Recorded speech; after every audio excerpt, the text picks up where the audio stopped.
월스트리트에는 그 아주 유명한 불문율이 하나 있잖아요. 일명 바퀴벌레 법칙이라는 건데요. 아, 네. 그거 정말 유명한 얘기죠. 네. 그러니까 어느 날 밤에 부엌불을 딱 켰을 때 싱크대 밑으로 도망가는 바퀴벌레 한 마리를 발견했다면 그건 운 나쁘게 길 잃은 한 마리가 아니라는 거죠. 그렇죠. 보이지 않는 벽 뒤에는 이미 막 수천, 수만 마리가 우글거리고 있다는 뜻이거든요. 맞아요. 그런데 최근에 JP 모건의 제이미 다이몬을 비롯해서 그 월스트리트의 베테랑들이 이 바퀴벌레 법칙을 다시 입에 올리기 시작했습니다. 그리고 여기에 아주 섬뜩한 표현을 하나 더 덧붙이더라고요. 바로 2008년의 메아리라는 말입니다. 2008년이라고 하면 다들 금융위기를 떠올리실 텐데요. 그들이 가리키는 그 보이지 않는 벽 뒤의 공간, 그러니까 거대한 싱크대 밑의 정체가 바로 오늘 우리가 살펴볼 사무대출, 프라이빗 크레딧이라는 거대한 그림자 시장입니다. 사모대출이요. 이게 사실 규모부터가 장난이 아니잖아요. 네, 규모부터 짚고 넘어갈 필요가 있습니다. 추정치에 따라 약간 다르긴 하지만 작게는 1조 5천억 달러에서 최대 3조 5천억 달러에 육박하거든요. 와, 3조 5천억 달러요? 잠깐만요. 그러면 한국 GDP 전체를 그냥 훌쩍 뛰어넘는 수준 아닌가요? 맞습니다. 수천조 원의 막대한 자금이 대중과 규제 당국의 시야에서 완전히 벗어난 채로 지금 움직이고 있는 겁니다. 정말 가늠도차 안 되는 규모네요.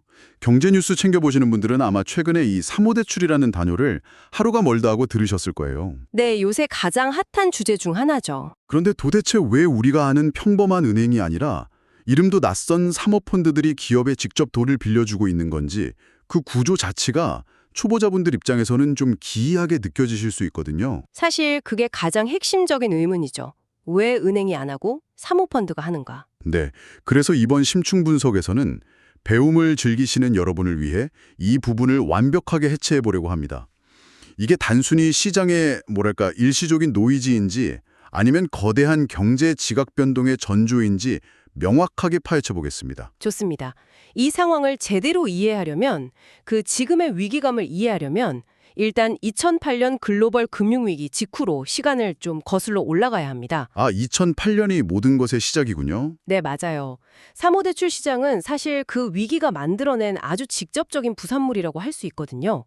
당시 서브프라임 모기지 사태 터지고 나서 전 세계 금융 시스템이 무너질 뻔했잖아요. 그렇죠. 정말 아찔했죠. 그걸 목격한 각국 정부랑 규제 당국이 화가 많이 난 겁니다. 그래서 바젤3를 비롯해서 아주 강력한 자본 규제를 은행들한테 들이밀었죠. 꼼짝 못하게 묶어버린 거네요. 네, 다시는 너희들 마음대로 위험한 곳에 대출해주지 마라. 만약 대출을 해줄 거면 그만큼의 엄청난 안전자본을 쌓아둬라. 이렇게 강력하게 제동을 건 겁니다. 아, 은행의 손발을 묶어버렸다. 좋아요. 그럼 이 상황을 좀 쉽게 한번 풀어보죠. 예를 들어서 동네에서 장사가 아주 잘 되는 치킨집 사장님이 있다고 해볼게요. 네, 치킨집 사장님이요? 이 사장님이 2호점을 내려고 깐깐한 동네 은행에 찾아갔는데 규제 때문에 대출을 거절당한 겁니다. 은행 입장에서는 위험 자산으로 분류되니까요. 그렇죠. 그런데 바로 그때 동네에 엄청난 부자가 짠하고 나타나서 내가 빌려줄게.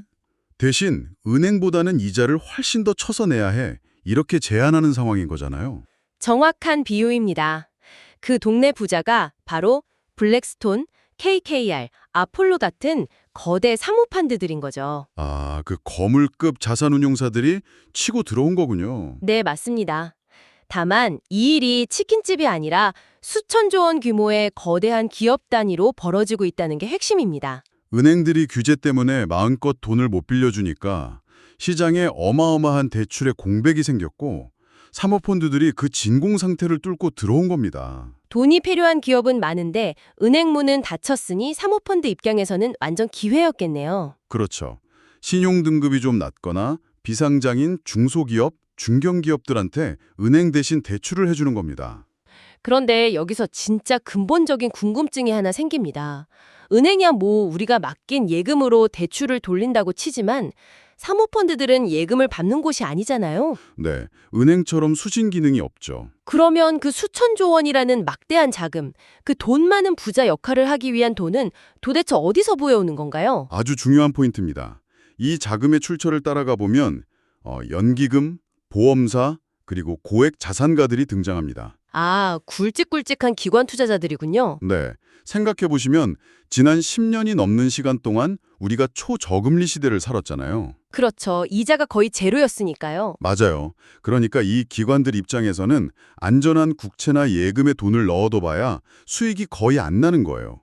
매년 정해진 타겟 수익률을 맞춰야 하는 연기금 입장에서는 정말 속이 타들어가는 상황이었죠. 아, 수익에 목이 말라 있었겠네요. 바로 그때 사모펀드들이 다가와서 달콤한 제안을 하는 겁니다. 우리한테 돈을 맡기면 우리가 기업들한테 대출을 해주고 연 10%가 넘는 고수익 이자를 돌려주겠다. 이렇게요. 와, 10%요? 초저금리 시대에 10%면 진짜 안 들어갈 수가 없었겠는데요? 그렇죠. 그래서 돈이 엄청나게 몰린 겁니다. 그런데 여기서 흥미로운 점은 이들이 그 막대한 돈을 기업에 대출해 줄 때 아주 특수한 비이클, 즉 수단을 쓴다는 겁니다. 특수한 수단이요? 그게 뭔가요? 바로 BDC, 기업개발회사라는 구조입니다. BDC요? 이거 경제기사에서 가끔 본 것 같아요. 어떻게 작동하는 건가요? 쉽게 말해서 투자자들로부터 자금을 모아서 중견기업이나 중소기업에 대출을 해주는 특수목적 회사인데요. 이 BDC가 폭발적으로 성장한 이유가 있습니다. 바로 세제 혜택 때문이죠. 세금 혜택이요? 어떤 식으로요? BDC가 기업에 대출을 해주고 벌어들인 과세소득의 90% 이상을 투자자들에게 배당금으로 돌려주면 법인세를 아예 면제받을 수 있습니다. 잠깐만요. 90% 이상을 배당하면 법인세가 0원이라고요? 네, 맞습니다. 그러니까 투자자 입장에서는 매달 연 10%가 넘는 변동금리 기반의 이자가 현금으로 꼬박꼬박 꽂히니까 최고의 구조죠. 와, 이거 겉보기에는 정말 완벽한 윈윈이네요. 세금도 안 내고 고수익을 올리니까요. 전통적인 은행을 완전히 우회해버린 일종의 완벽한 그림자 금융 시스템을 만든 거네요. 그렇죠. 날씨가 맑고 금리가 낮을 때는 정말 완벽하게 작동하는 시스템이었습니다. 맑은 날에는요. 그 말은 지금은 뭔가 흔들리고 있다는 뜻이잖아요. 겉보기엔 이렇게 완벽해 보였던 수익 모델이 도대체 왜 흔들리기 시작한 겁니까? 결국 금리가 폭등하면서 문제가 터진 겁니다. 인플레이션 잡겠다고 금리를 미친 듯이 올렸잖아요. 그러면서 이 사모대출 시장의 가장 큰 특징이자 약점이 치명적인 문제로 돌변했습니다. 바로 불투명성입니다. 아, 불투명성이요? 사실 공모시장은 다 공개가 되는데 사모는 그렇지가 않죠? 네, 주식이나 공모채권은 매일매일 시장에서 가격이 평가되고 공시가 되잖아요. 그런데 사모대출은 철저한 깜깜이 시장입니다. 공시 의무가 없어요. 그러면 그 펀드 안에 있는 자산 가치는 도대체 누가 매기는 건가요? 운용사가 자체의 모델로 스스로 평가합니다. 네, 자기가 푼 시험지를 자기가 채점한다는 뜻인가요? 바로 그겁니다. 그래서 최근에 시장을 경악하게 만든 사건이 하나 있었는데요. 세계 최대 자산 운용사인 블랙록이 한 기업에 대출을 해주고 그 채권을 내부적으로 100점짜리라고 평가를 해뒀어요. 100점 만점에 100점. 아주 우량하다는 거군요. 네, 그런데 불과 단 3개월 뒤 다음 분기 평가에서 그 가치를 0점으로 전액 상각 처리를 해버렸습니다. 잠깐, 3개월 만에요? 100점에서 갑자기 0점이요? 아무리 경제가 급변해도 멀쩡하던 기업 대출 가치가 90일 만에 휴지 조각이 된다는 건 좀 말이 안 되는데요? 그렇죠. 그래서 많은 사람들이 의심하는 겁니다. 애초에 그 회사가 골마가고 있었는데 펀드 수익률을 방어하려고 계속 장부상으로만 100점이라고 우기고 있었던 거 아니냐는 거죠. 와, 이거 정말 무서운 얘기네요. 속이 다 썩어 들어가는데 겉으로는 멀쩡하다고 포장하고 있을 수 있다는 거잖아요? 네. 그런데 더 큰 문제는 고금리를 못 견디는 기업들이 늘어나면서 아주 기형적인 꼼수가 등장했다는 겁니다. 꼼수요? 어떤 거죠? 바로 PIK, 현물 지급 방식이라는 겁니다. 아, PIK. 저도 자료를 보니까 여기서 정말 흥미로운, 아니 무서운 부분이 등장하더라고요. 이거 쉽게 말해서 현금 대신 빚을 얹어서 이자를 낸다는 거잖아요. 맞습니다. 예를 들어 기업이 이번 달에 내야 할 이자가 10억 원인데 당장 현금이 없어요. 그러면 펀드가 이렇게 말하는 겁니다. 현금 없으면 이자 안 내도 돼. 대신 네가 원래 갚아야 할 원금 100억에다가 이자 10억을 얹어서 빚을 110억으로 늘려놓을게. 와, 현금 대신 빚을 더 얹어서 이자를 낸다니. 이거 그냥 카드 돌려막기나 다름없는 것 아닌가요? 구조적으로 거의 똑같죠. 당장 부도나는 건 막을 수 있지만 결국 빚의 덩치는 눈덩이처럼 커지는 겁니다. 와, 진짜 스노우볼이네요. 그러면 펀드 입장에서는 현금을 한 푼도 못 받은 거잖아요. 네, 그런데 장부상으로는 이자 수익이 발생한 걸로 기록합니다. 그리고 그 가짜 수익을 바탕으로 투자자들한테 배당을 주는 거죠. 돈을 받지도 않았는데 배당을 준다고요? 결국 새로 들어온 돈으로 빼서 주는 거나 마찬가지네요. 이거 듣다 보니까 그 표면적으로 알려진 사모대출의 연체율이 뭐 2에서 3%대로 낮다고 하는데 그거 다 착시 현상 아닙니까? 전문가들도 바로 그 점을 지적합니다. S&P 글로벌의 분석을 보면 이 PIK 방식을 포함해서 실질적인 디폴트율을 계산하면 무려 5%에 육박할 수 있다고 경고하거든요. 5%요? 3조 달러 시장에서 5%면 도대체 얼마인가요? 수십조에서 수백조 원의 잠재적 부실이 고막하고 있다는 뜻이죠. 와, 정말 싱크대 밑에 숨겨진 바퀴벌레물이네요. 그렇다면 구체적으로 이 눈덩이처럼 불어나는 빚을 짊어지고 있는 기업들은 주로 어떤 곳들인가요? 놀랍게도 가장 큰 타격을 받고 있는 곳은 바로 기술 혁신의 한가운데 있는 기업들, 특히 소프트웨어 기업들입니다. 소프트웨어요. 첨단 기술 기업들이 왜 타격을 받죠? 코로나 팬데믹 시절 생각해 보시면 그 초저금리 바탕으로 사모대출 자금의 약 25%가 SaaS, 즉 기업용 소프트웨어 기업들한테 흘러갔습니다. 아, 이해가 가네요. 그때는 뭐 협업 툴이나 줌 같은 구독형 소프트웨어가 대세였잖아요. 매달 구독료가 따박따박 들어오니까 돈 빌려주는 쪽에서도 아주 안정적인 담보라고 생각했겠네요. 그렇죠. 구독료 수익이 영원할 줄 알았던 겁니다. 그런데 여기서 완전히 게임 체인저가 등장합니다. 바로 AI죠. 챗 GPT나 클로우드 같은 AI요? 네, 이런 생성형 AI가 등장하면서 기존 소프트웨어들이 하던 고객 관리, 회계, 법무 보조 같은 일자리를 훨씬 싸게 대체해버릴 거라는 공포가 퍼진 겁니다. 와, 기술이 기술을 잡아먹는 거군요. 네, 그래서 월스트리트에서는 이 현상을 사스포칼립스, 즉 소프트웨어 대학살이라고 부르고 있습니다. AI 혁신이 기존 대출의 담보였던 소프트웨어 기업들의 가치를 파괴하고 있는 거죠. 사스포칼립스. 이름부터 무시무시하네요. 그런데 이 현상을 좀 더 큰 그림과 연결해보면 되게 모순적이지 않나요? 지금 전 세계 자금을 블랙홀처럼 빨아들이는 것도 결국 AI잖아요. 맞습니다. 바로 그 지점에서 아주 거대한 그림자 부채가 또 하나 만들어지고 있습니다. 메타나 마이크로소프트 같은 빅테크 기업들이 지금 초대형 AI 데이터 센터를 짓고 있잖아요. 네, 조 단위 돈이 들어간다고 들었어요. 그런데 그 막대한 자금을 조달할 때 블루아울 같은 거대 사모펀드와 손을 잡고 특수 목적 법인을 세웁니다. 잠깐만요.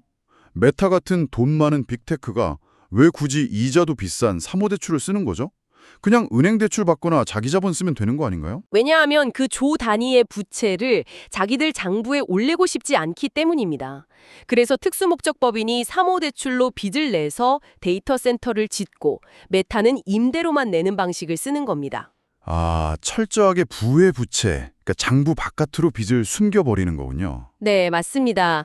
빚은 사모대출 펀드 안에 쌓이고 빅테크는 재무제표를 깔끔하게 유지하는 거죠.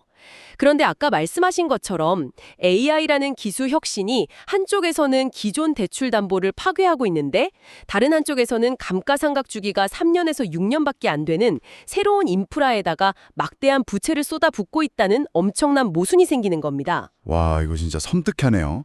이렇게 보이지 않는 부채에다가 가드 돌려막기식 PIK에 통잔되는 기술 변수까지 겹쳤잖아요.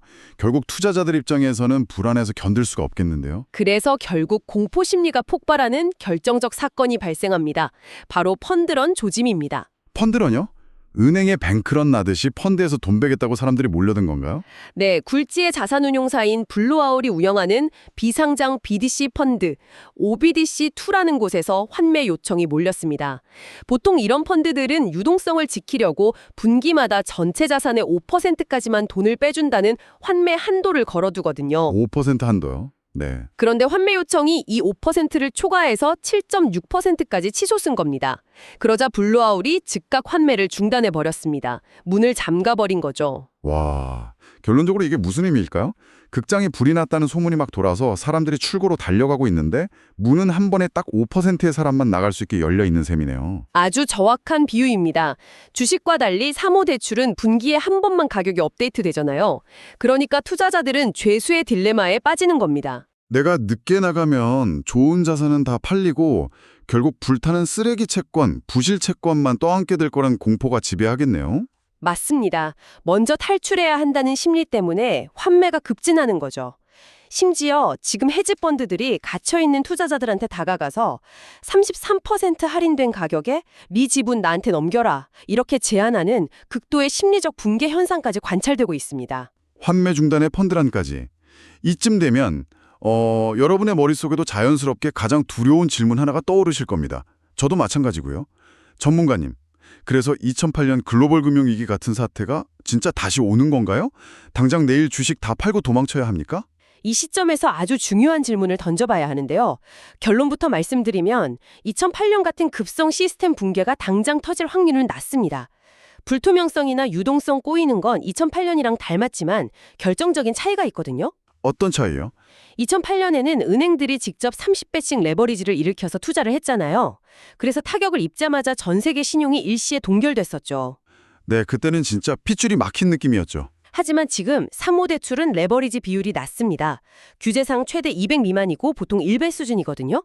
그리고 부실이 터져도 은행 예금자가 아니라 펀드에 투자한 연기금이나 고액 자산가들이 먼저 손실을 흡수하는 방파제 구조가 되어 있습니다. 아, 불길이 은행으로 바로 옮겨붙지는 않도록 어느 정도 단절되어 있다는 거군요.